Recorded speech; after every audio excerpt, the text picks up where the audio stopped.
अस्सलाम वालेकुम, ये this is Jawad and welcome back to another video. तो ले आया हूँ जी आपके लिए ये कंप्यूटर साइंस का गेस्ट। तो इसको जल्दी से देख लें सारे बच्चे। तो यहाँ पे मैं सबसे पहले जो चैप्टर नंबर 1 है, इसमें एक्सरसाइज का क्वेश्चन नंबर 2 का आपने जो सेकंड पार्ट है, थर्ड पार्ट, फोर्थ पार्ट और फिफ्थ पार्ट कर लेना है।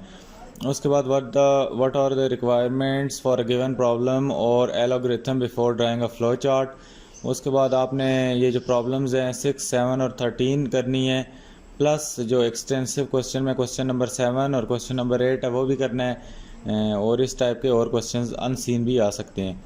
उसके बाद फ्लो चार्ट में से आपने 6, 7, 13 कर लेना है और एक्सटेंसिव क्वेश्चन में से क्वेश्चन नंबर 7, 8 कर लेना है। उसके बाद write an algorithm to draw and flow chart to find the sum of following series. तो इनका आपने सम कर लेना है। और उसके बाद दोबारा write an algorithm to draw the flow chart to compute and print the sum of following series. तो ये x plus x square plus dot dot dot x n, ये भी इंपॉर्टेंट है। उसके बाद चैप्टर नंबर 2 पे अगर हम आएँ तो चैप्टर नंबर 2 की एक्सरसाइज में क्वेश्चन नंबर 2 का part 2, part 3, part 4, part 6, part 7 करना है। और उसके बाद बीच में से अनसीन भी कोई पूछ सकते हैं। और पार्ट 8, पार्ट 9 और पार्ट 10 भी कर लेना है। इसके बाद fundamental of element of structure programming in C language ये करना है। उसके बाद डिफरेंशिएट बिटवीन जी क्या आ जाता है, कंपाइलर एंड इंटरप्रेटर। उसके बाद what happen if the header file are not used in C program. तो 2 हेडर फाइल उसकी बतानी है कि वो यूज़ ना हो। तो उसके बाद अगर प्रोग्राम चलता ही नहीं है, what is the difference between variable declaration and initialisation with the help of example. और उसके बाद जी what is the difference between numeric constant and string constant, इनका डिफरेंस लाजमी कर लेना है।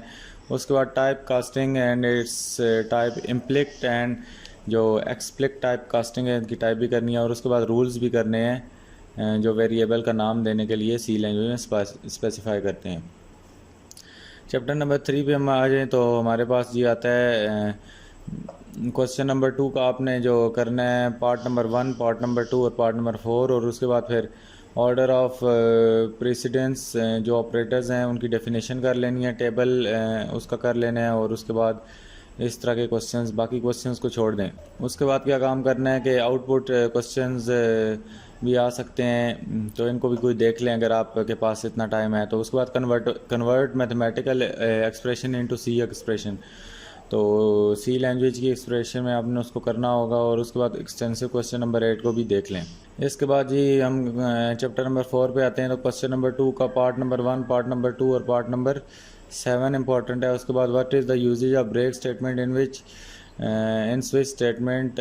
तो ब्रेक स्टेटमेंट वाला इंपॉर्टेंट है, इसको कर लीजिएगा in C plus plus program. And what happens if the break is missed in the case block.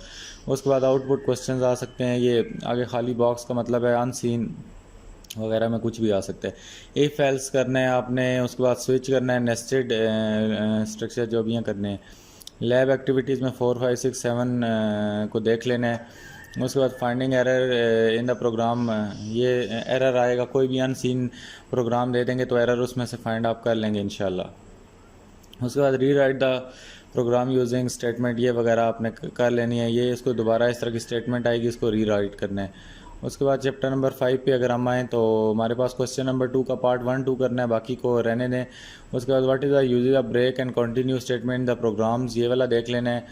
उसके बाद आउटपुट क्वेश्चन ये जो आते हैं ये अनसीन आते हैं। उसके बाद लैब एक्टिविटी 1, 3, 4, 5, 9 को देख लेना है। Finding error in the program, ये भी अनसीन आता है। उसके बाद rewrite the program using ये जो स्टार लूप है। और उसके बाद वाइल और डू वाइल लूप को भी देखना है। उसके बाद write the program that read 2 number from a keyboard and find the greatest common divisor. GDC वाला ये पेज नंबर आपकी जो बुक है उस पर 100 पे है, ये लाजमी देख लीजिएगा, इसको पेज नंबर 100 पे है। आगे आएँ अगर हम तो हमारे पास जी ये आ जाता है इसी चैप्टर, ये जो चैप्टर नंबर 5 था इसी का आगे आता है कि write a program to read a keyboard from write a program to read a number from keyboard and determine its prime और कंपोजिट। तो ये इंपॉर्टेंट है, इसको देख लीजिएगा कि आप एक ऐसा प्रोग्राम डिज़ाइन करें जो कि बताए कि ये नंबर जो आपने कीबोर्ड पे टाइप किया वो प्राइम है कंपोजिट। उसके बाद write a program that input 3 digit number from a user and display it in reverse order. तो इसको 1 to 3 है तो इसको 3 to 1 में रिवर्स वाला इंपॉर्टेंट है, इसको देख लीजिएगा। प्रोग्राम्स में अगर किसी को मसला आ रहा है गूगल पे जाके सर्च करो, आपको लिखे लिखाए प्रोग्राम्स मिल जाएंगे, कोई इसमें परेशानी वाली बात नहीं है। तो ये नीचे एक एग्जांपल भी दी हुई है, तो इस तरह भी आप इसको ट्राई कर सकते हो। उसके बाद write a program that compute and print the sum of the following series using for loop statement. तो यहाँ पे नेस्टेड लूप के प्रोग्राम्स आते हैं, ये जिस तरह ये नेस्टेड लूप्स बने हुए हैं, तो 1 2 3 4 5 1 2 3 इस तरह के लूप्स आप बनाने की प्रैक्टिस कर लें। आपके पास कंप्यूटर है तो डेव C++ खोलें, या उसके बाद दूसरा कोई खोल लें जो आपका दिल करता है, माइक्रोसॉफ्ट विजुअल स्टूडियो खोल लें, वो जो दिल करता है खोलें और उस पर ट्राई कर लें। आगे हम चलते हैं जी अगली वाली हमारे उस पर। तो ये हमारा चैप्टर नंबर 6 आता है, इसको मैं थोड़ा सा यहाँ से ऊपर से प्रॉपरली जूम कर लेता हूँ। चैप्टर 6 का क्वेश्चन नंबर 2 का 1 2 3 4 करना है। उसके बाद लॉजिक गेट में एंड और नॉट नैंड नॉर ये सारे करने हैं, इनका ट्रूथ टेबल भी फाइंड करना है। और उसके बाद हाउ नैंड और NOR gate creating by using basic gates, तो इनको बिल्कुल देखना है, ये बहुत बहुत इंपॉर्टेंट चीज़ें हैं। ट्रूथ टेबल और लॉजिक सर्किट बिल्कुल ऑन सीन आती है, इसको देने का फ़ायदा नहीं है, तो बस प्रैक्टिस कर लीजिएगा, तो जो भी आएगी कर लेंगे आप, इजी होगी।